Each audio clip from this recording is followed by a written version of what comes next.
Hello, and welcome to Dyslexia Devoted, the podcast dedicated to building awareness, understanding, and strategies to help those with dyslexia. I'm your host, Lisa Parnello, dyslexia therapist and founder of Parnello Education Services. Join me as we dive into today's episode of Dyslexia Devoted. Welcome to episode number 98 of Dyslexia Devoted. I am so excited that you are joining me today. And I'm even more excited at the fact that we are inching closer and closer to episode number 100, which I am thrilled about. When I started this podcast almost 2 years ago, I never dreamed how far we would come and that I would still be having episodes by the time we hit to episode number 100. So I will be giving away some of my online courses to members of the Dyslexia Devoted newsletter. So make sure that you are on that. parnelloeducation.com/email will get you on the newsletter because you will get all the links whenever I give podcast episodes and things like that. And I mention things in the podcast, it'll automatically show up in your inbox.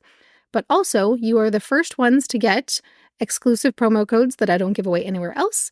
And coming up will be some online course giveaways because I'm just so excited to make it to episode 100. And I wouldn't have made it there without you guys listening all the time.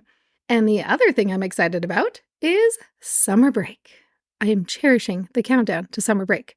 I'm looking at my whiteboard calendar on my wall that all the kids and I stare at all the time, and I can see my vacation on the calendar. It is technically June 1st, but because the calendar for May ends on the 31st, which is a Friday, and my vacation's on Saturday, I went ahead and wrote the day my vacation starts because we all need that little motivation to keep going in that last stretch of spring before summer hits. The kids will also be going on summer break very soon. Actually, it depends on which school they go to because there are 6 different school calendars around here. It drives me bonkers. So the last day of school is everywhere between May 31st and June 15th, I think it is. Somewhere around there. I don't know. So with summer vacation, episode number 98 is all about summer reading. Because when it's summertime, the best way to prevent the summer slide is getting the kids' nose in a book. I have one kid who I absolutely adore, but he decided not to read a single thing last summer, and it was horrible. It took us months to get his reading fluency back up to where it started. So we made summer reading non-negotiable, and I gave the kiddo some ideas of some places he could start to pick his first couple books of summer, and then from there he can decide if he wants to read more from the same author or the same series or whatever. But I figured you guys could also happen to like to learn about some books to read. I'm going to be giving you a whole bunch of books that are good for kids of varying ages, but don't feel like you have to go like pausing this and writing this down anywhere. If you just go to parnelloeducation.com/summer reading without any spaces, yes, make sure to remember to put 2 R's in there, one for summer, one for reading. Then you can sign up for the Dyslexia Devoted newsletter and you will get all of these straight to your inbox so that you can have access to the summer reading list without having to like stop and start to write down cool books. If you are already part of the Dyslexia Devoted newsletter, this is coming out in your inbox this week. It's already linked up in there for you, so you don't have to do anything if you're already on the newsletter every week. Okay, I'm going to be listing a few books that I like by different age groups, so elementary, middle, and high school. When you sign up to get the summer reading list, either because you're already on the newsletter and it's linked in there this week for you, or if you are somebody who just signed up for it, there are actually more books on the list than what I'm going to tell you out loud.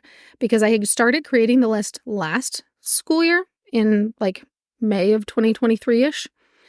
But this year, we are now in 2024 and I've added to that list. So there's some of the ones I had already recommended last year and some new ones that I've added on this year.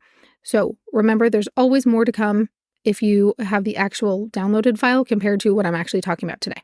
Because otherwise, you would be bored out of your mind if I just listed books all day long, because that's weird. One thing I wanted to advise is that my favorite way to check if a book is appropriate for a particular child is Common Sense Media. It's a website, and you can sign up for parents and educators, and you can log in and list different titles of books and things like that, and movies and other stuff. I don't know. I've never used the other features. I usually use it for books. I think you can review other things too, and I know I've seen movies on there.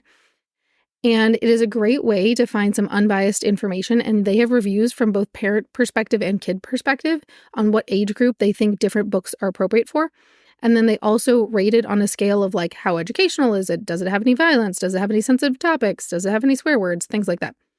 So I love looking at things on Common Sense Media because kids will show up with books in my office, and I can guarantee there have been some ones with some sensitive topics, but I didn't pick the book. They brought it in already. Mom and dad bought it, not me. So therefore, I decide the kid can read it if mom and dad paid for it already. So if you are concerned about what might be in a book that you see a kid wants to read, but you're not going to read this 200-page book to decide if it's appropriate, Common Sense Media is my friend. You should definitely check it out. Okay, first up, elementary grades for the summer reading list. I absolutely love the Daisy Dreamers series for very beginning chapter book readers. They are such cute little stories about an imaginary friend.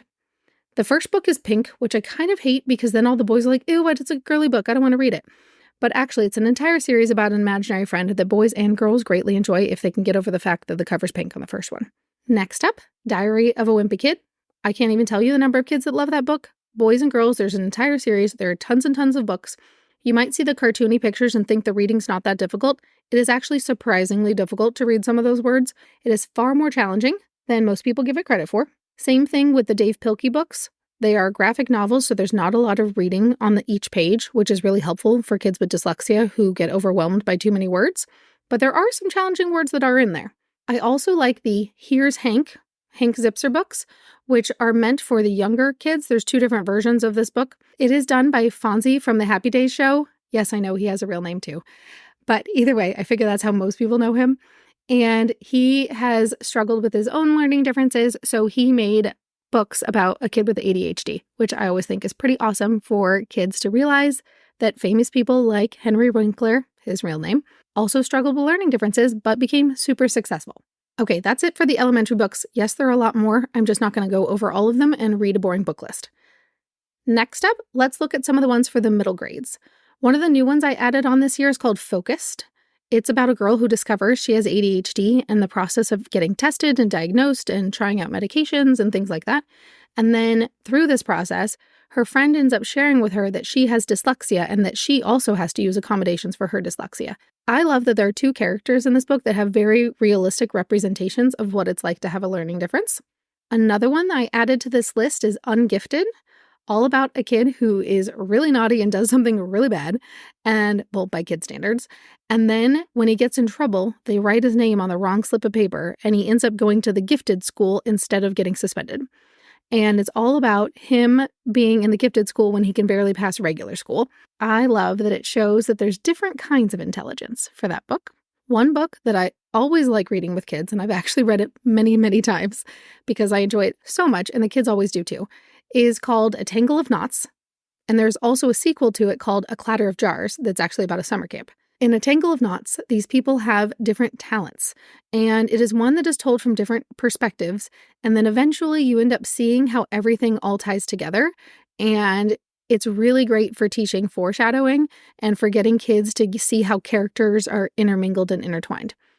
And then Clatter of Jars is the sequel to it about these kids with special talents, and they all go to summer camp together, because how fun does that sound?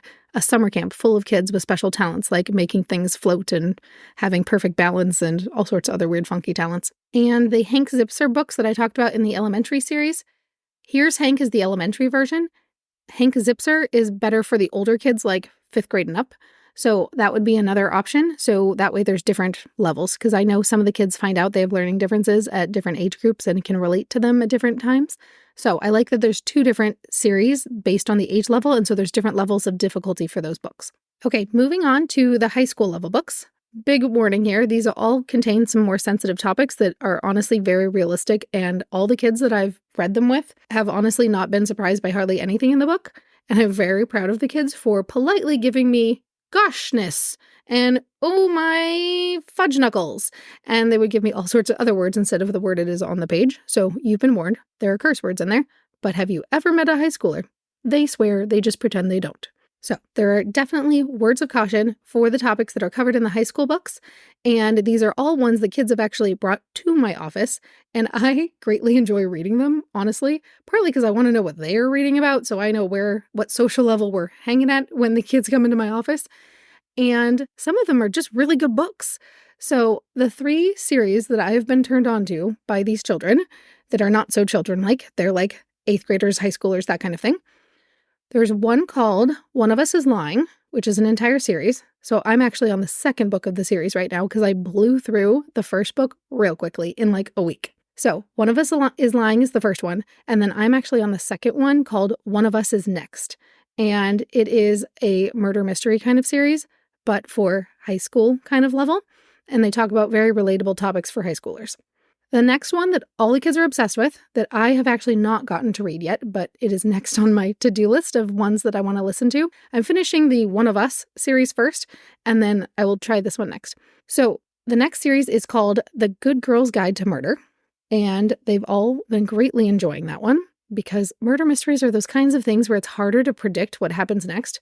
Once you've read a bunch of fiction novels, a lot of times you can kind of guess what's going to happen next. So the murder mystery series are always really fun because the kids can't have as much ability to guess about what's going to happen next, what makes it really interesting. And then the last trilogy that I'm going to recommend is The Summer I Turned Pretty. And all the kids have been loving that one as well. And a lot of these are more girly focused, I'm not going to lie. Although One of Us is Lying, that one, I don't think any of it's necessarily girly, actually.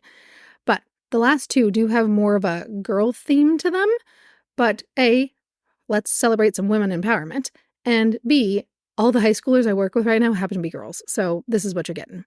If you have any great high school suggestions for books that other genders would be more appreciative of, send them my way. I was just picking ones that I know the kids have liked and that I personally have had some experience with, so I thought you would enjoy them. And then the other thing is, when the kids can read these books, they can also go watch the movies that go with them or TV shows that go with some of these ones. So that's always fun when the kids can start getting to that age where they can read the book and then also see the movie that it goes with and learn they are not always exactly the same. Okay, that is it for today. Those are just a small sampling of what is on the reading list. So if you want the rest of the list, just go to parnelloeducation.com/summer reading, no spaces, or I will also link it here in the show notes where you are listening to this episode. And then that way you can find the summer reading list as well, because there are significantly more books than I've listed off, because everyone would be completely bored if I just listed you off the 25 books that are on my list. If you have any other great suggestions of books I should add on, hit me up on social media at Parnello Education. Or you can hit reply to any of the Dyslexia Devoted newsletters that you get in your inbox, and those will send it my way as well. That's it for today, and I will see you next time.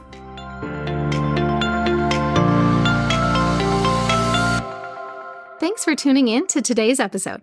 If you want to learn even more about dyslexia, check out parnelloeducation.com/courses. See you next time.